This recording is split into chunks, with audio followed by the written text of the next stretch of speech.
Good evening, ladies and gentlemen. It is Monday evening, and that means it's time for another edition of Circle Track Chatter presented by Dupuis Media Productions. My name is Craig Smolders, joined as always by the legendary Rob Young. Good evening, Rob. How are you tonight? Oh, I'm great, Craig. How you doing? I am doing awesome. Did you check out that football game last night? Yep. It was a good game. A little bit of a blowout there, but felt a little bad for Taylor Swift. But what are you gonna do? So unfortunately, no fairy tale ending there. I heard some rumors that there was probably going to be a proposal or something if they ended up winning. The Kansas City Chiefs won that game, but that didn't happen. They got their rear ends handed to them, and they are not the Super Bowl champions for the third time in a row, I guess, or whatever. But other than that, how was your weekend, Rob? It was great. It was that was the highlight of it. Was the Super Bowl. Now, as Dale Earnhardt used to always say, now that the Super Bowl is over, we got a week till the Daytona 500. Hey, that's absolutely right. And we got some racing coming up. And speaking of racing, we got a pretty big deal around here joining us tonight. We're going to be talking to the driver of the number 22S late model, Brian Speelman. Of course, he's driven pretty much everything out there at Buxton Speedway. He's been in the modified, and he's been in the Econo, and he's been in a Thunderstock, and he's been in a traditional sprint as well. So we'll talk to him about all that. But opening thoughts, I know you've had a chance to race with him a little bit, Rob. What's your thoughts on Brian Speelman? Well, he's a very clean racer, good all-around guy. He does all his own stuff there, so he's well versed when it comes to chassis, and whatever he drives, he's really good at it. Especially the modified, he was outstanding. I think he won 2 championships. What was it, 18 and 19? Brian was a points champion in the modified division. We'll have to ask him that, but I'm pretty sure that's what he was. So he's won a lot of features, won a lot of races, and he's lately he's expanded out a little bit and with his late model stuff. So we'll talk to him about it. Yeah, so let's get Brian Speelman on in here, and we'll have a little chat with him.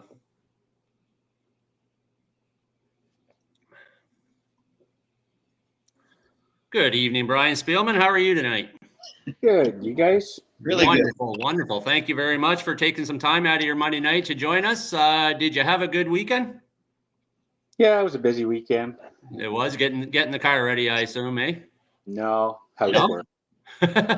Busy working. Are you a football fan? Did you check out that Super Bowl last night? Honestly, never even turned it on. Well, I'll tell you, you didn't miss much anyway. Yeah, that's what I heard. So, Rob, do you have any opening comments or questions for Brian before we get going here? Well, we were talking a little earlier to Brian, and we had a lot of ice and whatnot last little while. And Brian owns a business that's a maintenance company. He does lawn care, and in the wintertime does a lot of snow removal and stuff. So he does a lot of the mailboxes and whatnot. And Brian was telling us that there was a lot of ice to deal with. So that's almost an everyday thing, isn't it, Brian? You got to go and make sure that those mailboxes are all open and clear. Yeah, it's you got to stay on top of it, and I feel like I've become a weatherman now. I watch the weather a lot more. Yeah. Yeah, like I do a little bit of that too. I'm always, man, every time there's more than a couple inches of snow, I know I got to go do something about it. We didn't get much snow around here today, but so less than an inch, you don't touch it. But that ice under there, that was pretty tough. You must have really struggled with going through a lot of salt. And so you do all Chatham, or is it mostly Blenheim that you take care of? No, I do pretty much like all Chatham. I guess like main Chatham itself. Nothing really out around it, just the city itself.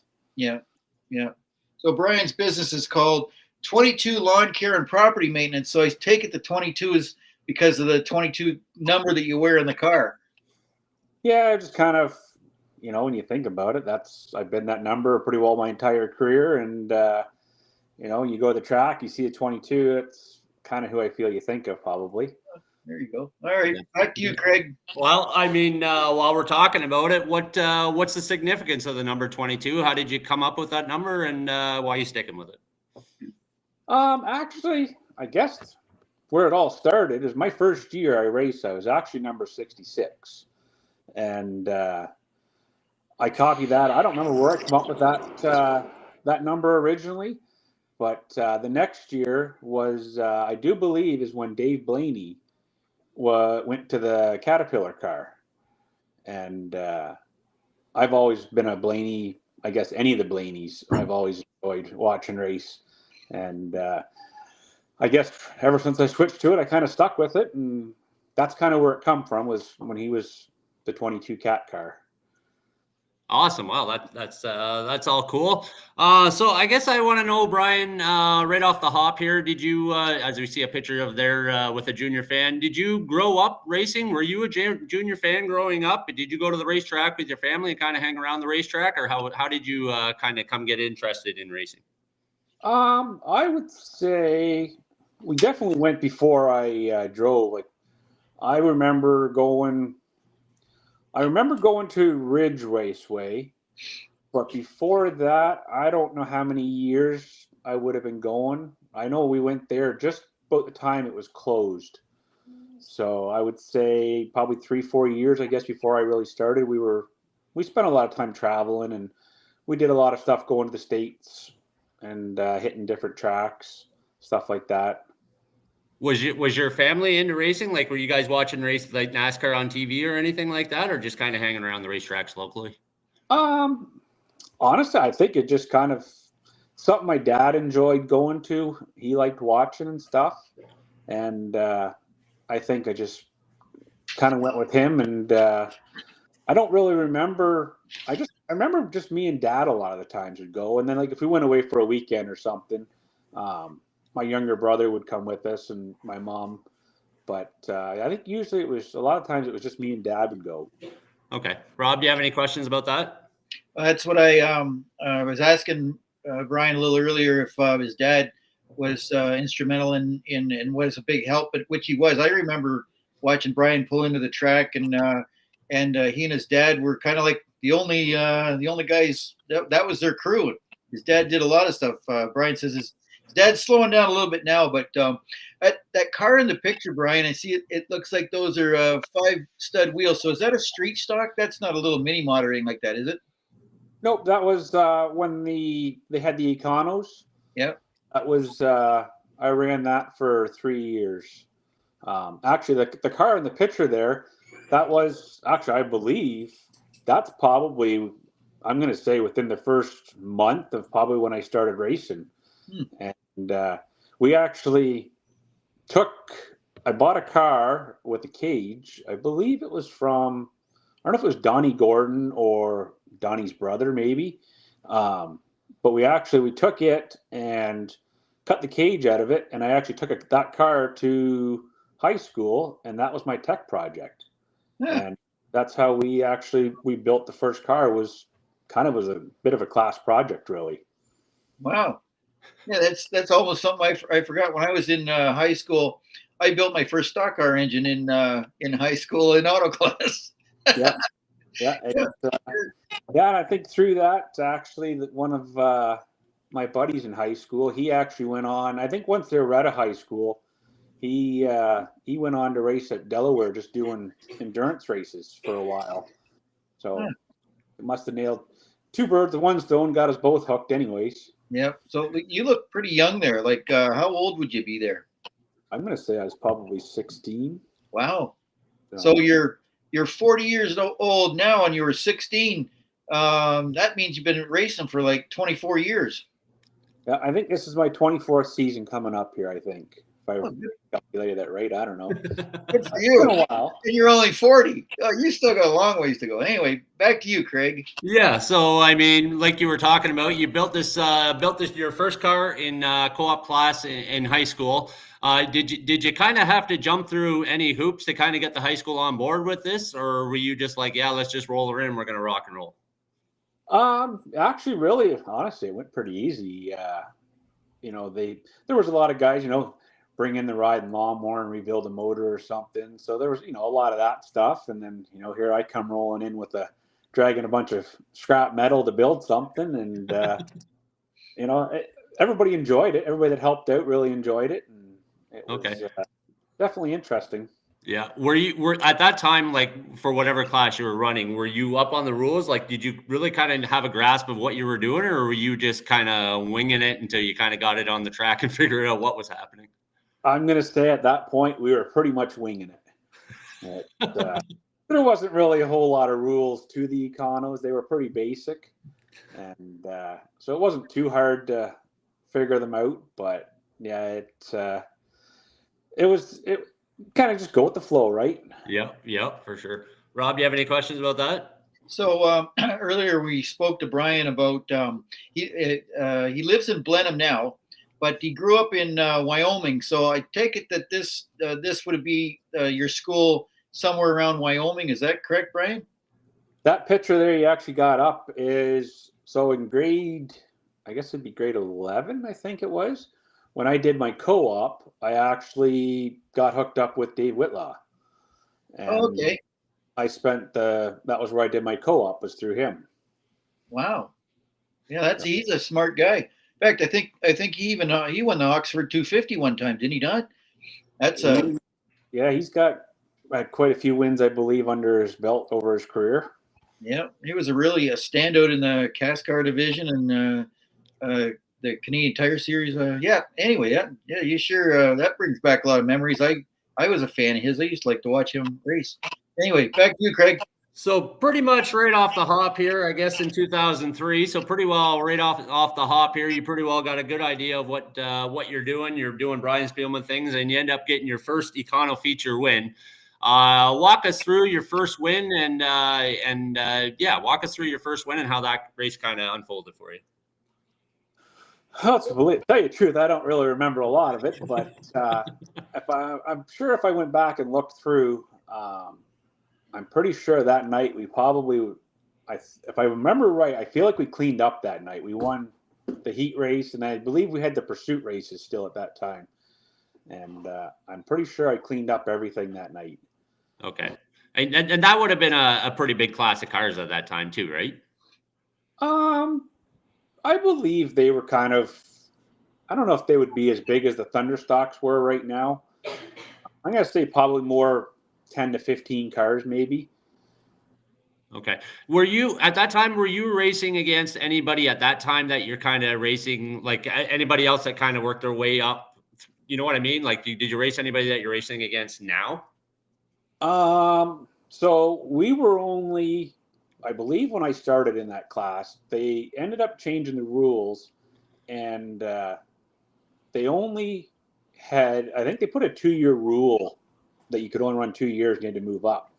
So a lot of guys, right, 2 years and you were gone, and there was only a handful of us that somehow we got a third year out of it. But the only one that I can recall right now that is still actually going that ran Econos would be Mike Lewis. And I think he was done the year before I started. So I never actually got to race with him in Econos. But other than that, I don't believe there's anybody left out of the 3 years I raced in Econo that are still racing. Oh, that's obviously that's too bad. But I mean, still racing against Mike Lewis. I mean, if that's pretty cool to see some people at least last that long. Like you've had a long career and some other people too. So that's pretty cool. Rob, do you have any other questions about that? So was it just Buxton, or did you race at Ridgetown as well? No, I never got to race at Ridgetown. I think it closed, 99, I think it was. Okay. So it was a few years before I started racing, but I do remember going to watch there. Yeah, it's too bad that was like a sandy little track, fun little track, but that was cool. You raced on Sunday night, so if your car was still together on Saturday night, you could go race there on Sunday night. Yeah, well, you know what? I kind of wish it was still there, because literally that's 5 minutes down the road from me. Yeah, it would be cool to have two tracks, within 15 minutes of you. Yeah. Actually, you're right. Yeah, it was just down the road. Kent Road 15, and what is that? Was that number 3? Ridgeline. Ridgeline. Okay, yeah. Anyway, back to you, Craig. All right. So sticking with the Econo class, I guess in the Econo class, you had your favorite looking car in the Econo class. What was it about this car that you love so much? That car took a lot of work. We actually stripped that thing down to, I think it had the firewall left in it and just the cage. And I actually had a guy kind of come aboard, and he was kind of retired. Excuse me. And he liked doing body work. So, you know what? To find a guy that likes doing body work in racing, we all know that's a keeper. So, he actually took it, and he put all that body, he put a new body, everything on. He did it all. He painted it all. Like, the amount of time that was put into that, just the painting alone on that car was unbelievable. And that car, when he was all finished, he put a sparkle metallic. So when you hit the sun, it would sparkle and everything in it. And it's, obviously it resembled Dave Blaney at that time too, as the cat car. Mm-hmm. And it was just one of my favorite cars that, I look back on it and the amount of time and effort that went into doing that. Like, everything on that car besides the stickers, was all hand painted basically. That's amazing. I mean, you don't talk to a lot of drivers. I know we talked to a couple other drivers, but you don't talk to a lot of drivers now that are hand painting their own stuff. Everything is wrapped. So, I mean, you're hand painting everything. Look, just roughly, like, how long would you spend? How much time do you think you spend hand painting a car? Like that car there? Yeah. Oh, honestly, I wouldn't even know how many hours he had in that, because, it was, obviously painted yellow and it sat, dried, painted the black. Then he, taped everything off, did the red. And like I said, he had the car pretty much at his place all winter and did a lot of the work. Oh, that's amazing. Rob, do you have any questions about that? Well, Brian's stuff always looks pretty good, but that one's exceptional. The pickup looks good. The trailer's even got the nice matching wheels. That's a really good looking car. So, it's like in the early days, some of my street stocks, people would wonder, why in the world don't you keep it on the street? The thing looks so good, but that was all part of it. You made the thing look really good, and it just took a couple weeks. You got it all smashed up, but oh well. What are you gonna do? It's all fun. Anyway, back to you, Craig. Sorry, Brian. Did you take that car to Victory Lane? I see it's on the trailer there. It must have looked better in Victory Lane. Did you take it to Victory Lane a couple of times? Yeah, I believe we definitely got there a couple times with that one. I think that's the same. I'm trying to remember back now. I think that's the same car as the one from the previous year. That would be my third year of Econo there, and I think that's how it was. It's a long time ago, but yeah, I think both years we were runner up, I believe, in points. The second and third year we raced. Awesome. That's pretty cool. So you were pretty successful in the Econo. So you decide that you're going to stick around for a little while, and you're going to move into a different class, and you end up in a modified. Talk about that a little bit. Making the decision to move up and work and go into a different class, Brian. Well, we didn't have much choice, right? We kind of used up our time there, and we kind of threw the idea around with. Where we were, where we lived, we were an hour and 20 minutes to here, and we were really only 2 hours to Oswego. So we actually threw the idea around that winter of going to, that's when they ran the Sportsman Modifieds there. And we actually looked into that, and we opted not to, and probably a good thing, because I believe they got rid of them the next year after that, running full time there. So we actually ended up buying a car. I don't remember the guy's name, but if I remember right, it was actually one of Eugene Hoekscher's old cars. That's awesome. And that picture there that we're looking at, that's your first mod win. Obviously, keeping with the theme, being successful right away, Brian, you jump into a car and you can pretty well race it right away. What do you kind of lend your ability, your natural ability and your talent to kind of get around the track? What do you lend that to? Well, I don't even know where I would go with that one. It took quite a while in the modifieds. I feel like we kind of took a bit of a hard road there. I was young, kind of reckless. We tore a lot of stuff up. But yeah, we went through, I'm going to say the first 4 or 5 years, we tore up at least 3 or 4 cars. And I guess where we kind of started to click a little bit, I guess, was once we kind of got, I think that car there was, I think that was a Howe chassis, if I remember. When Howe actually dabbled a little bit in dirt cars. And I bought that frame from a guy on the other side of Michigan. And I asked him for the setup papers, and he's like, just give Howe a call. So I called Howe about it, and they were going to charge me for a setup book. And he got looking. He's like, you got like one of 5 cars we ever built for dirt. And I thought, oh, this is not going to go so well. And, we definitely struggled for the first year or 2 with it. And I ended up getting hooked up with Brian Speelman. And that's where I feel like we kind of started to have some success, was once we got him aboard. And, obviously you got a lot more feedback to work with then. And he sent us in the right direction, I guess. Okay. Rob, do you have any questions about that? Well, you couldn't pick a better guy than Brian Speelman to point you in the right direction when it comes to modifieds. I mean, that guy, he's won probably more championships and features at Eldora than anybody has. And wherever he goes, he's really good. That's even more than late models. I think the modified division for him is great. I had my car down there, and he showed me a lot of stuff when it comes to chassis that small stuff, like just to give you an example, he kept walking by the upper control arm on this Camaro Clit car that I had. And he says, man, I know there's something wrong with it. And he dropped that control arm right down on top of the frame.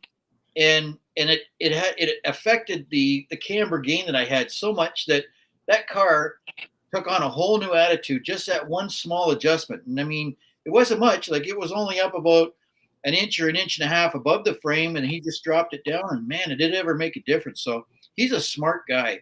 But anyway, I noticed I think you won 2 championships in the modified division in was it 18 and 19, Brian? Yeah, we after that car we had there, we switched to a couple different chassis, and just never really had the success we were hoping for. And then I think August of 17, we ended up buying another Roman car, and I feel like that we took right off again. We fit right in with it, and we ended up winning the championship in 18 and 19. Yep. He takes I think does he still deal with rocket chassis, and then just kind of puts the Ruhlman adjustments to it? Is that how it goes? Yeah, I think he's definitely got his own little tweaks on some stuff and whatnot, but I believe he's kind of, I think he's kind of going sprint car more stuff too. I know he still does a lot of the modified stuff, but I know he's kind of slowing down with the late model stuff, if he's not pretty well building late models now. Yep, but first class anyway. All right, back to you, Craig. Yeah, so first mod championship. At this time, were you doing any traveling, or were you sticking pretty close to home? First championship, we've always done a little bit of traveling, like in the second half of my mod career. We would a little bit in Michigan. We did a lot of I-96 stuff. I don't know, probably a few Butlers, whatnot. I think we really started, I don't remember if it was the first one or the second one. We actually, I didn't even realize it, but we were leading the points, the UMP points, because we're in with Michigan for the state points. And I never paid much attention to them. And I looked down there one day and we were leading them. And once that kind of happened, we, kind of kicked down and started doing some more traveling. And unfortunately, it's kind of a wet fall, and it's a long ways to go for rainout. So we weren't traveling apparently as much as we should have been, but we still had I think we finished 3rd or 4th in the UMP state points there that year too. Oh, wow. That's absolutely amazing. And I mean, obviously traveling and then running for a championship at home, would you say that doing a little bit of traveling that you were doing, do you think that improves when you come home? Does that make you better competition, would you say? 100%. You watch guys out here that are fast every week, but if you never go outside of your element, you've kind of got that car so tuned in for one track. Yeah, you're fast, but to go around to little bull rings to the half mile stuff, you really got to be comfortable with making some pretty big swings at certain stuff, and then being able to come back to your home track and still be able to run up front with it. Absolutely. Rob, do you have any more questions about that? That's one thing I noticed. I didn't do a lot of traveling, but when I did travel to other tracks, just learning about gear ratios and stuff, and talking to some of the guys, and learning some of that stuff, especially the Americans. I mean, let's face it, those guys they've got a lot more resources when it comes to chassis setup stuff than we do, and it's really cool to learn. And yes, absolutely, it makes a big difference. That's for sure. Anyway, back to you, Craig. So, Brian, something that I've definitely noticed in my time hanging around the pit area is you're definitely a family guy, and you've always got the girls hanging around with you, either watching you or in the grandstands or whatever it is with your racing. Talk a little bit about that, how it feels, having your girls at the track and being able to come onto the track and celebrate with you. To me, at the end of the day, it's a family event, right? Even the friends that you make there, some of them, they almost become like family to you. But there's no better feeling than if you win the feature or something, have the kids come running out or whatever, and they sacrifice a lot of time too, when you're working in the shop and whatnot, and it's just the small things like that, right? Yeah, absolutely. And I know you said earlier that the girls aren't really into racing, but as far as like kind of helping out on the car or getting involved in the shop, are they out in the shop there with you kind of helping out? They're not too much yet. They little bit here and there, but I think they enjoy the watching aspect of it for sure. I've got one that's kind of starting to bug me a little bit right now about a 4-banger, but that's a different story on another day. Awesome. Rob, do you have any questions about that? Well, to those that don't know, Brian has 4 daughters actually, and I can from somebody who has 2 daughters, I can tell you it's a handful just taking care of 2, let alone 4. But funny thing, well, it's not funny, but because it was a good thing. But my daughters, because of hanging around Buxton and coming with me on Saturday nights, that's where they ended up meeting their future husbands. As a lot of Jake Hooker married my youngest daughter Melody, and Ryan Bonner married my oldest daughter Angela. So there's nothing bad about having kids around the track, that's for sure. Anyway, back to you, Craig. All right, so we're just going to step aside here for about 30 seconds. We're going to have a quick word from our sponsor, but when we come back, we're going to talk to you a little bit about late model racing and some other things that you've done. We'll be right back to Circle Track Chatter with Brian Speelman in a couple of seconds.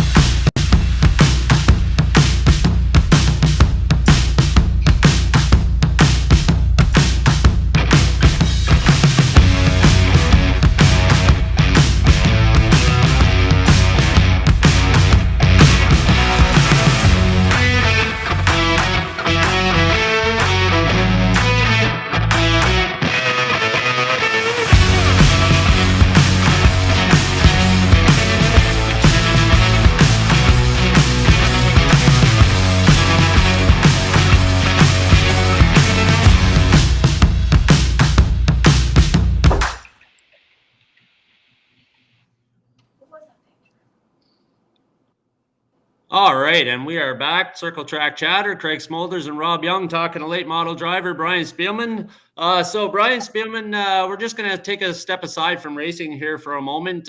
When you're not racing or thinking about racing, what kind of stuff do you like to do for fun? What's your interest in your hobbies? Well, racing's taken a lot of the life up, that's for sure. Yeah, I'm honestly, I don't really do a whole lot outside of racing, I guess. I'm usually pretty busy between work and racing, and then I guess when the kids here, once in a while we'll hop in the 4-wheelers and go for a ride or stuff like that. Yeah, don't really have a whole lot of hobbies outside of racing, I guess. Okay. Rob, do you have any questions about that? Don't worry. Ryan, it's the same with me. I don't play hockey I watch some stuff on TV, but racing was all I was interested in. I mean, I just wanted I wanted to put the cars together. That was the fun part. And driving was fun too, but I just loved, leave me alone in the garage, and that's where I wanted to be. I think you're probably the same kind of guy. Yeah, for quite a few years I was like that, and obviously as the older I get now, I'd be okay with just driving it more than putting it together now. But yeah. All right, back to you, Craig. Well, as far as racing goes on TV, like, are you kind of watching the Lucas Oil late model series or some other things on TV? You got the NASCAR on TV. What's going on in the shop when you're working on the car? Actually, this year, this is the first winter. Well, with me doing my own thing now, I got a little more time, which is nice. But most of the time, when I was working, we'd work 50 hours a week at work, so that didn't leave a whole lot of time to do much at home. But this winter is actually the first winter I bought Lucas Oil or Flow, and I've been watching a lot of the Florida stuff, and I guess there's been a lot of nights that just kind of sitting around watching that, which has been kind of nice. Absolutely. All right, so back to the racing. You're racing a modified. You've won a couple of championships, and then you decide you want to change things up a little bit and jump into a late model. Talk about making that decision and how that all worked out for you. Well, for a long time, I watched guys like Jimmy Dale, and there's a few other ones that did the double duty, and I always thought that was pretty cool, and was kind of a lifetime goal, I guess, to do it. And I guess when COVID happened, we didn't run in 2020, I guess, and we didn't race, so we weren't burning out money like we were supposed to be, and obviously I had a few extra bucks laying around, so I thought that was kind of a good time to throw my hat in that game, and come to find out, that's a lot of work. That's definitely not a one-man operation to run two cars. Rob, do you have any questions about that? Oh, I can tell you. Yeah, I maintained two cars one time, and that's a lot of work. That's every Sunday afternoon is spent washing two cars and maintaining them. That is a lot of work. But yeah, it's you ran well. Whether you're in your modified or the late model, it's pretty neat to see. And yeah, it's pretty neat to see Jimmy Dale do that, and that would be at least to do it. You did it.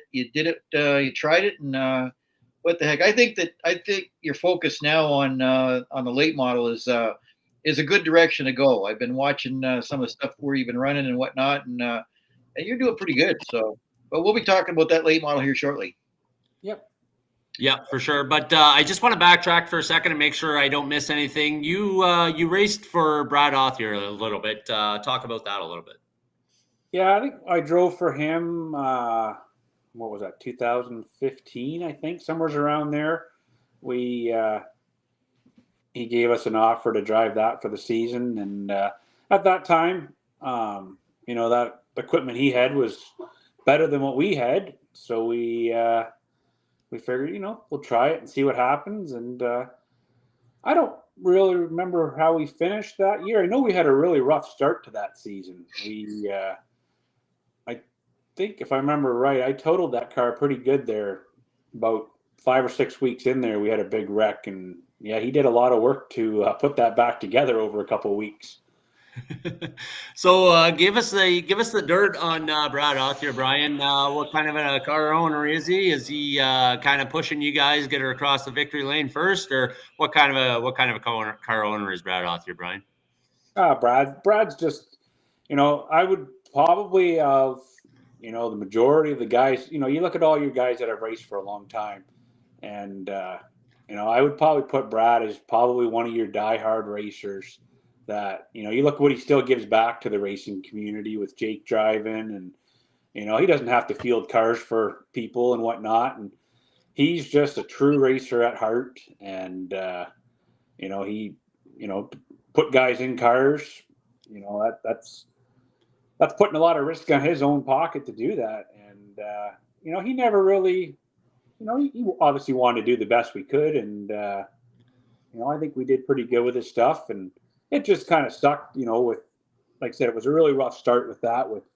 We had that wreck, and then, he kind of half cut that car apart to put it back together. And I don't feel like we ever really got a fair shot with that car till really late in the end of the year. And I think we ended that year actually at the shootout. I think we were running second, and I think we broke a drive shaft, and that pretty much capped off our year of just how it went. We had no luck that year. Okay, Rob, do you have any questions about that?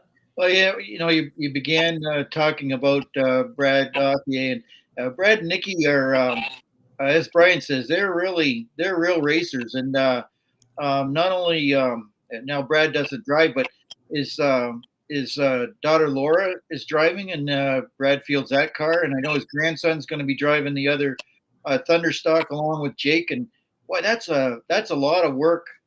We think that two cars are a lot, but I mean, he's got his hands in just about everything.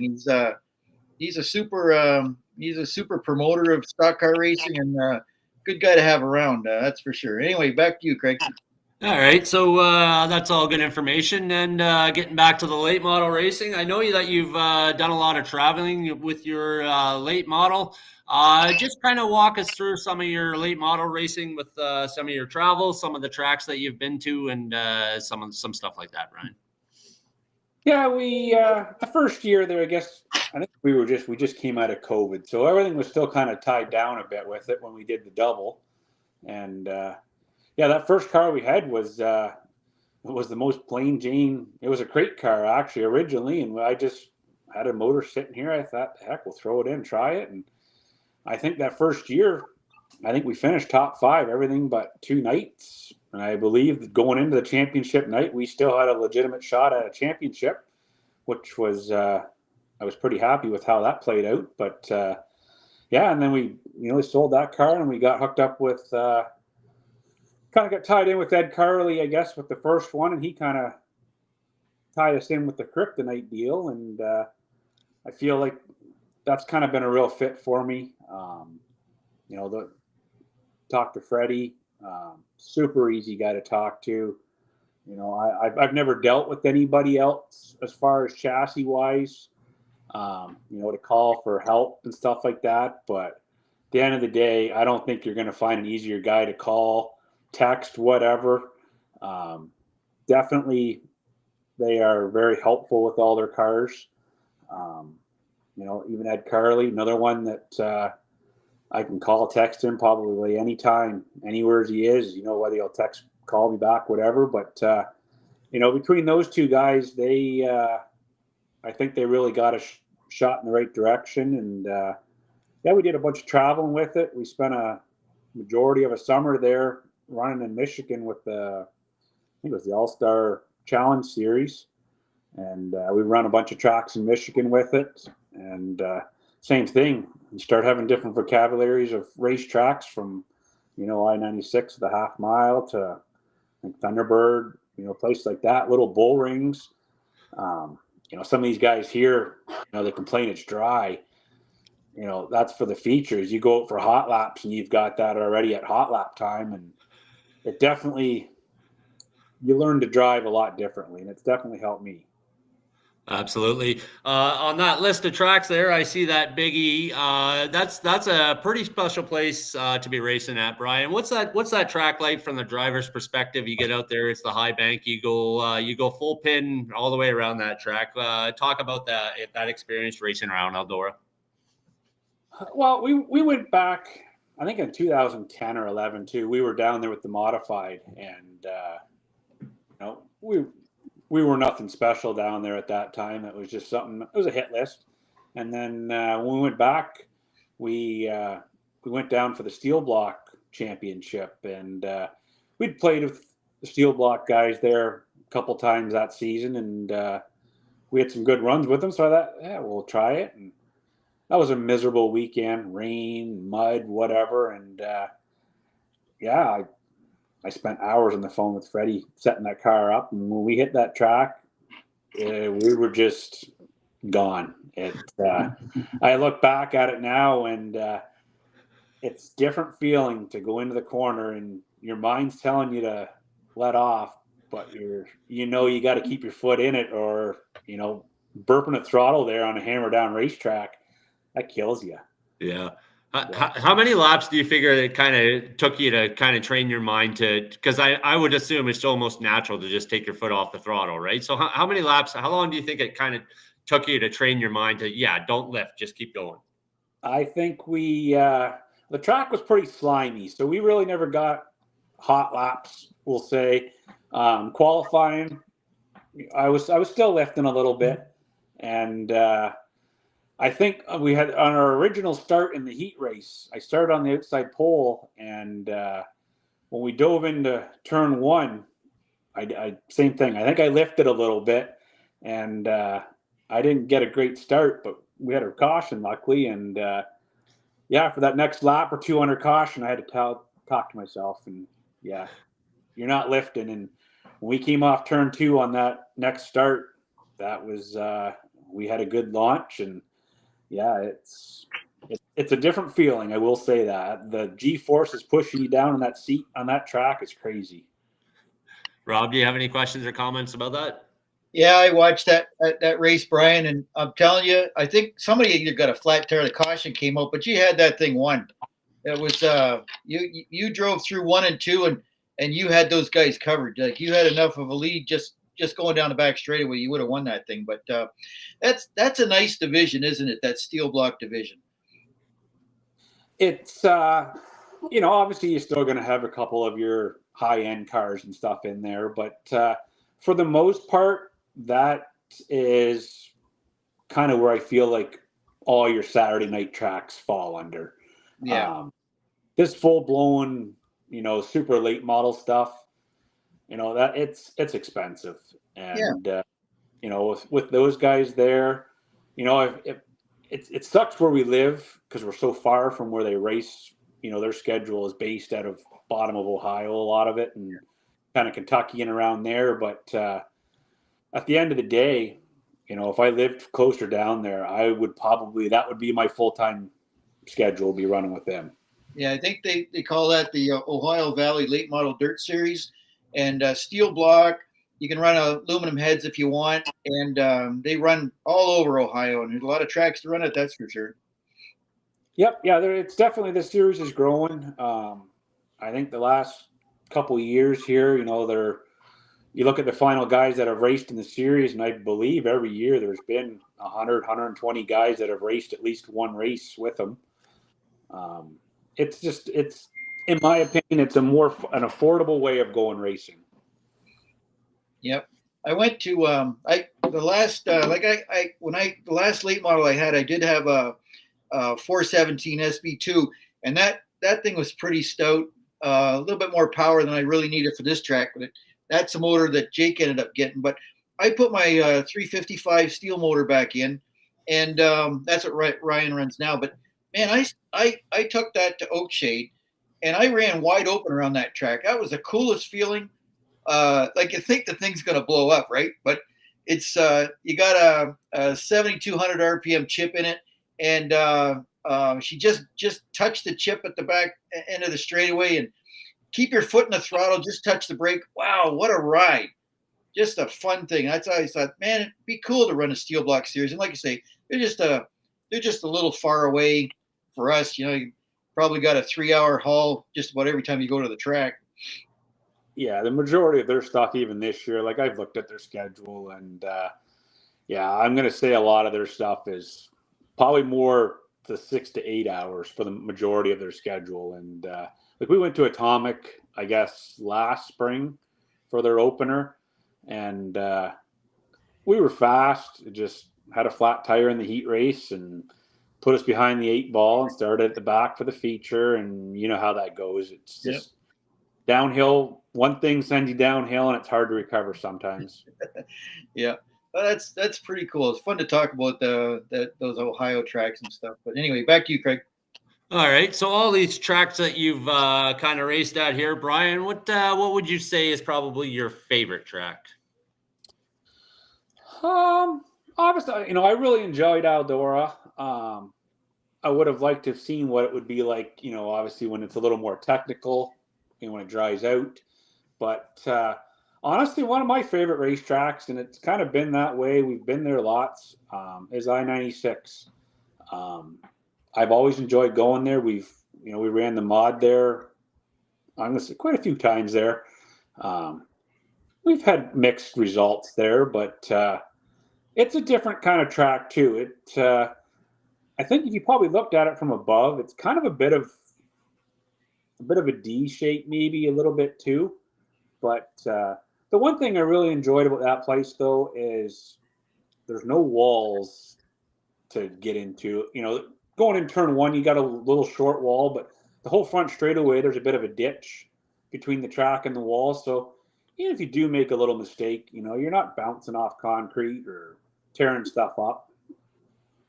Okay. Rob, do you have any questions or comments about that?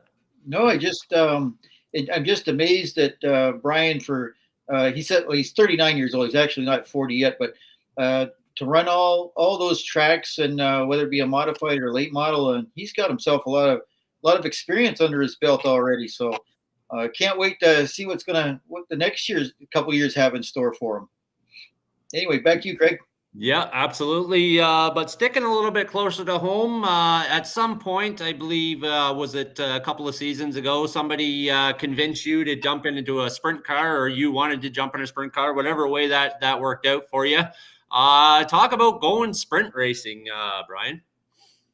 That's one of those things I always wanted to try it. I guess, I guess quite a few years ago, I was supposed to jump in Jeff Daniels' sprint just one night for some hot laps or whatever. And every time we tried planning something stopped it. And so it just never really happened. It kind of went away. And then I got talking with Scotty Burke.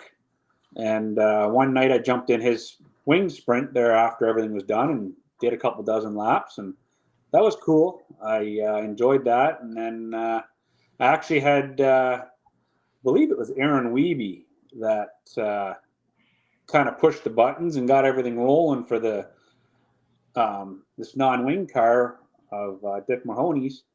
And so he brought it down one night, and we took it out for hot laps. And first corner I went into, I looped it and backed in the wall and ended up crunching the back bumper and everything. And I thought, well, this might be a short-lived occasion to try this. But yeah, we went back, we fixed it, and did a few more hot laps that night with it. And yeah, we went out.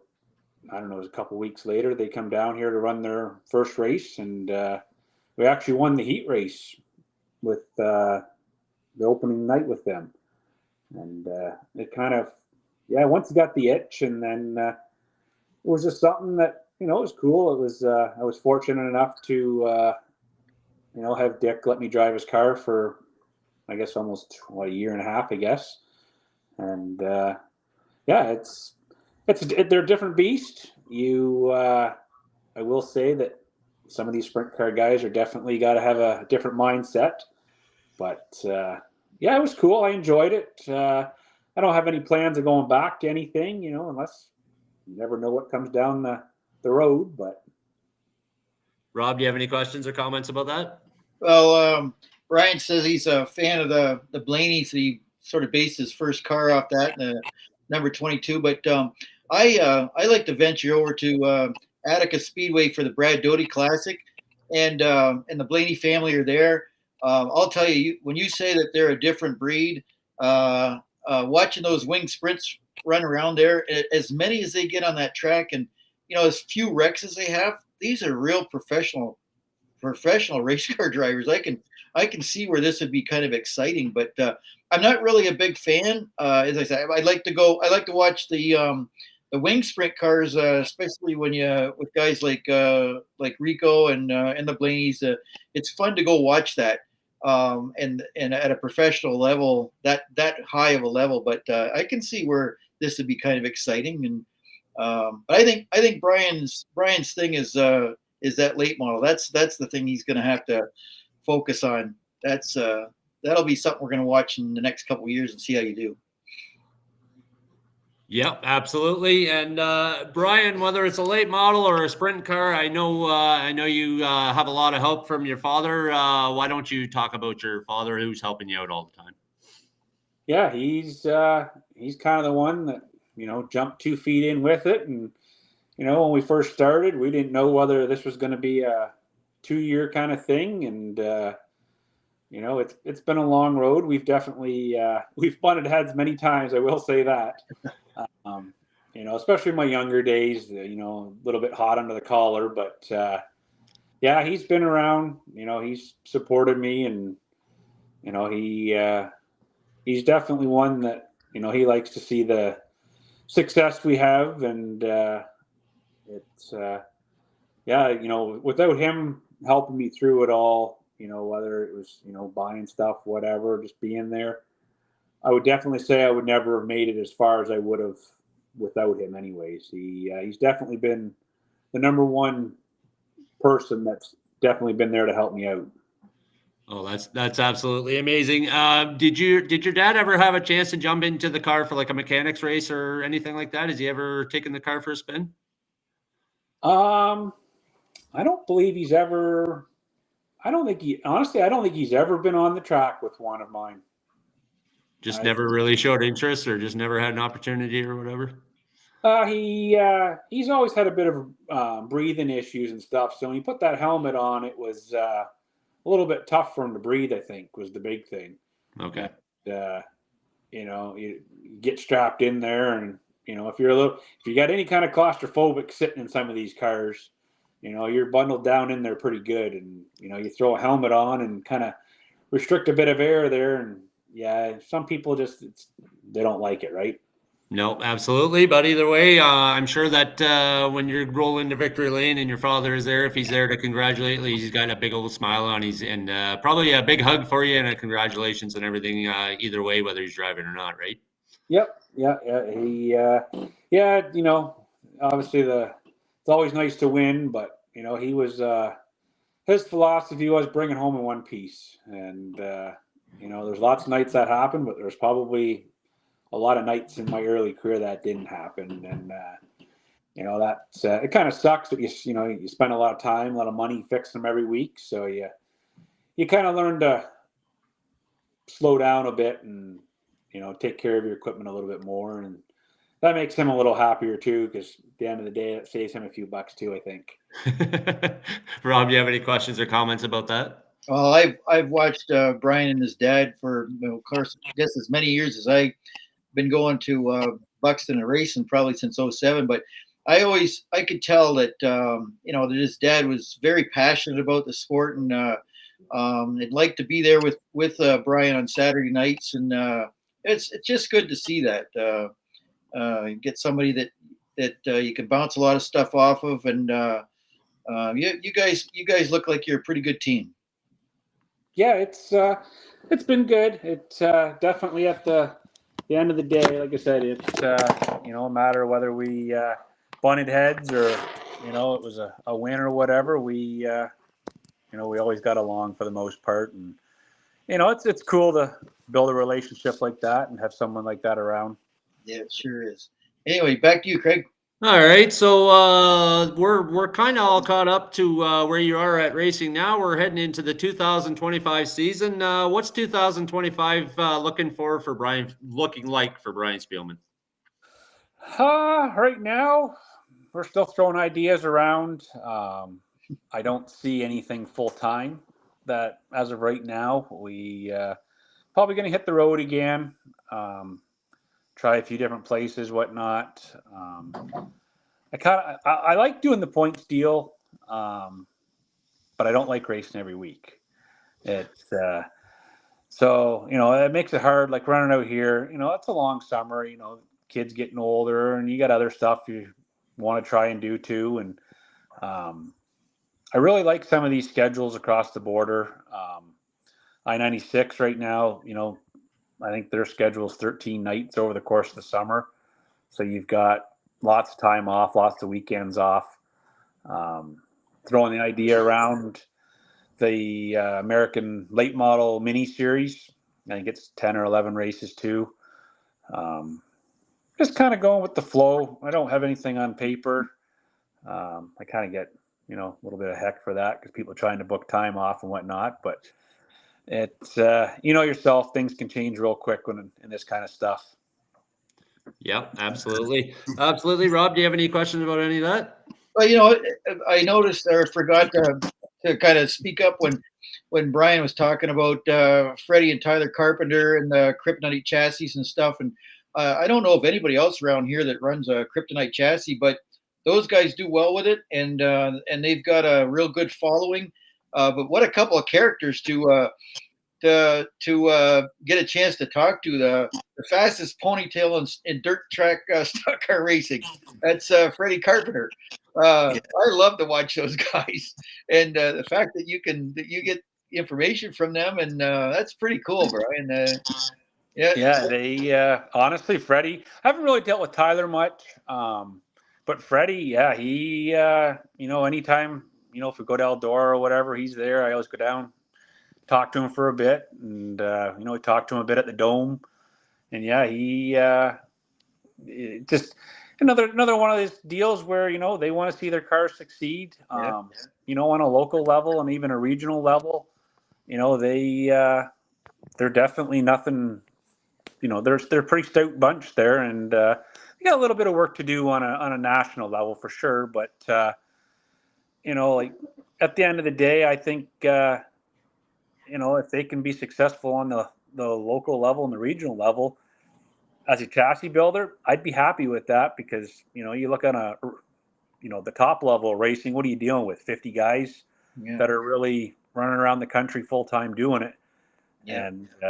And I know Freddie had a rough go there a couple nights ago. There, he took quite a hit there down at, I don't know if it was not Volusia, Ocala, I think, where they were running. But they build good stuff. I think there was one originally up at Brighton, but I think he sold everything out. And as far as around here, I don't know what's out west, but yeah, I'm the only one that I know of in this area anyways. Well, you do well with it, so it's got to be a pretty good chassis. Anyway, back to you, Craig.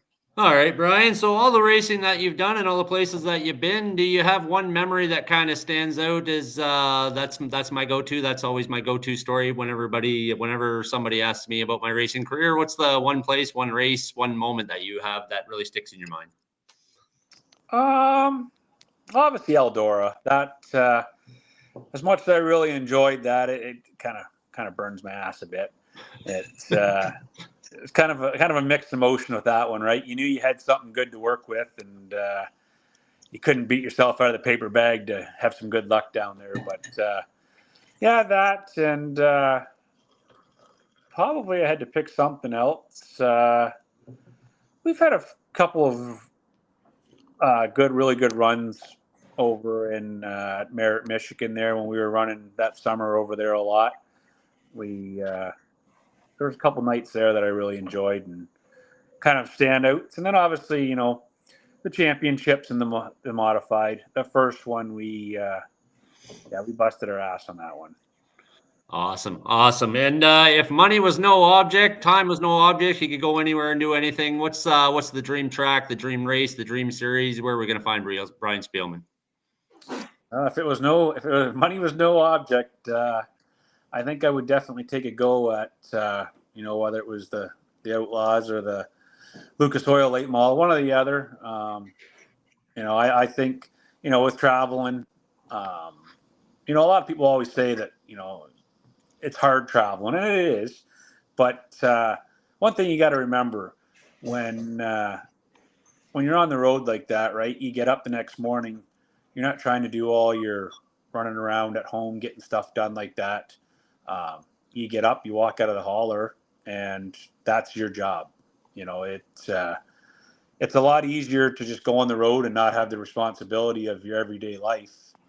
And it's definitely something that I would love to try. But unless I find that right backer, I don't think that's ever going to happen.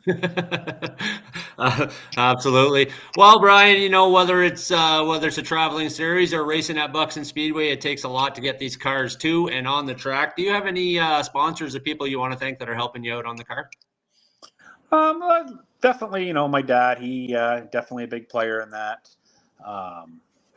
Ben that helps me, Shannon, my sister Lori, the last couple of years has, when she's available, she's been out to help a lot.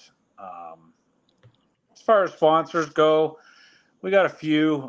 Last couple of years, I've kind of lost a few of them and whatnot. But honestly, the biggest one that played a big role for up till this year was William Johnson Construction. They were with me for 23 years, I guess. They were where actually my dad worked when we started racing. And they were with us for every year. Definitely the biggest one. And then, we just got a bunch of little ones now. We haven't really tied anything up for this summer, for this year yet. But yeah, D&B Brady Farms. Obviously, my 22 Lawn Care puts a lot of money into it too. Other than that, with Dad's Fencing, I don't know if they're coming back or not this year. Other than that, Ed Carley played a big role last couple of years for me. Not so much as sponsorship help, but definitely tech support. Definitely a go-to guy. Other than that, we're always looking for more sponsorship for sure. It would be nice to have a little bit of help with the way the world went lately. So.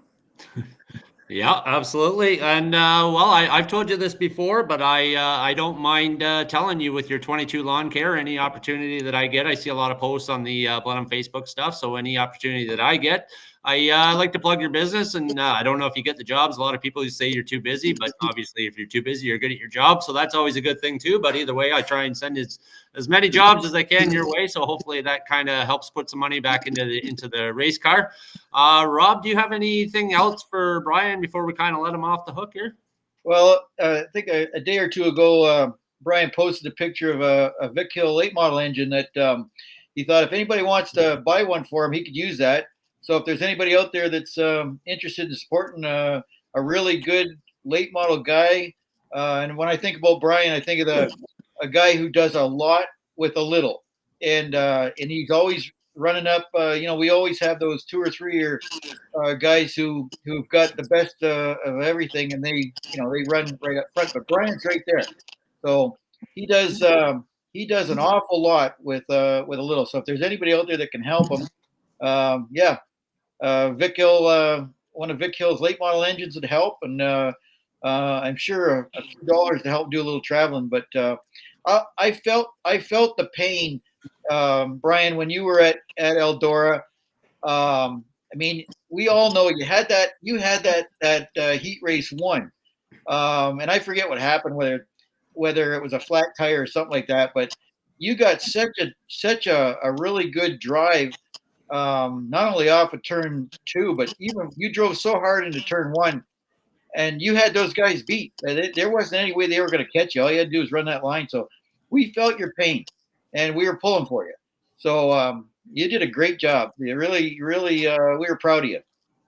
Yeah, no, that was definitely as much as it was a high of my career, it was a low of my career. All in 3 laps, I would say. We ended up. That track was pretty heavy. That with all the rain, whatever, we actually knocked the right front nose in, and that was game over for it. Wouldn't turn no more.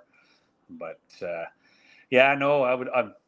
plan is we'll be back there hopefully this fall again, and try our luck with those guys again. But I would, if I had the power plant, it'd be cool to go down and run with the Lucas Oil too. But I gotta.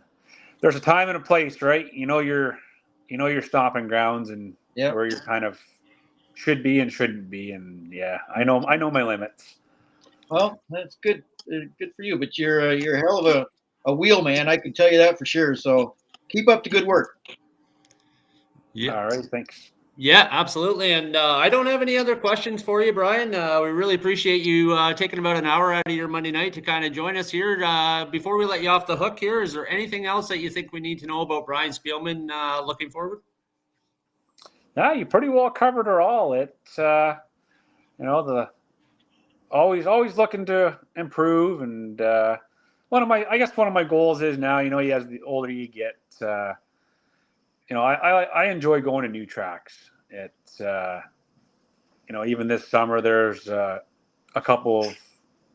a time there, I think in New York State there's 4 nights, a Thursday through Sunday night, and 3 out of 4 of them never heard of the place, but I think that's probably going to be one of our hit lists this year, is to go down there and try those. And like I said, it's cool to, basically like opening a door when it's dark behind it. You know nothing about it.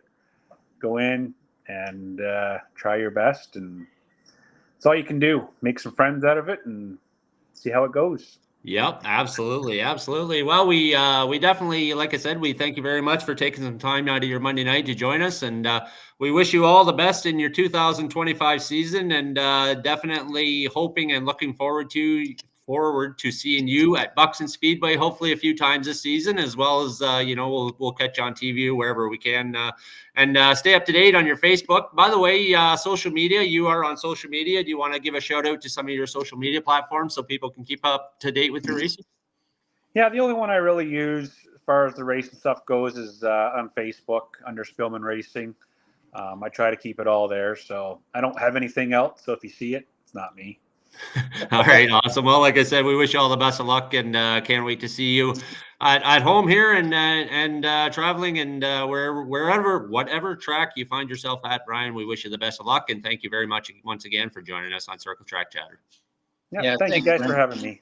Yep. Absolutely, thanks, Brian. Yep. Good luck. All right, thank you. Yep. Bye. Well, there you go, Rob. We know a little bit more about Brian Speelman, and he's a heck of a nice guy. I like seeing him around the pit area, and I like any chance I get to talk to him. He's always worth a few words. What's the closing thoughts on Brian Speelman? Well, again, when I think of Brian, I just think of a guy who's a heck of a wheelman, and again, he does an awful lot with a lot less than what some of the other guys have. So, yeah, I mean, he's always you'll see him that you get the guys who kind of have everything, so to speak, and then Brian's right there, and then you have a kind of a gap between him and the guys who are struggling and stuff. But he just gets everything he can out of a race car, and it's good to see that. Good to see these traveling over in Ohio and Michigan, and then into New York as well. So yeah, he likes to get around. Yep, absolutely. Well, that was a heck of a conversation. Coming up, looking forward here, we still have the Buxton Blizzard. They still have their enduro race. So if you're looking at getting involved in that, I know they've kind of changed the payouts a little bit. So make sure you're checking out Buxton Speedway. Their Facebook page will have all the information on there. They also have their schedule posted. May 10th is going to be opening night, Saturday, May 10th. So if you need to get your car together, or fans, you're looking for something to do on Saturday, May 10th, make your way out to Buxton Speedway. And other than that, I know they're talking about having some special races, so we'll keep an eye on their schedule and keep everybody apprised of what's going on at Buxton Speedway. For Circle Track Chatter, for Rob Young and Angela Young-Bowder back in the production studio, my name is Craig Smolders. Thank you very much to Brian Speelman. Thank you very much to Dupuis Media Productions. And thank you very much to you, ladies and gentlemen, the fans, for joining us. We will talk to you next time on Circle Track Chatter. Enjoy the rest of your Monday.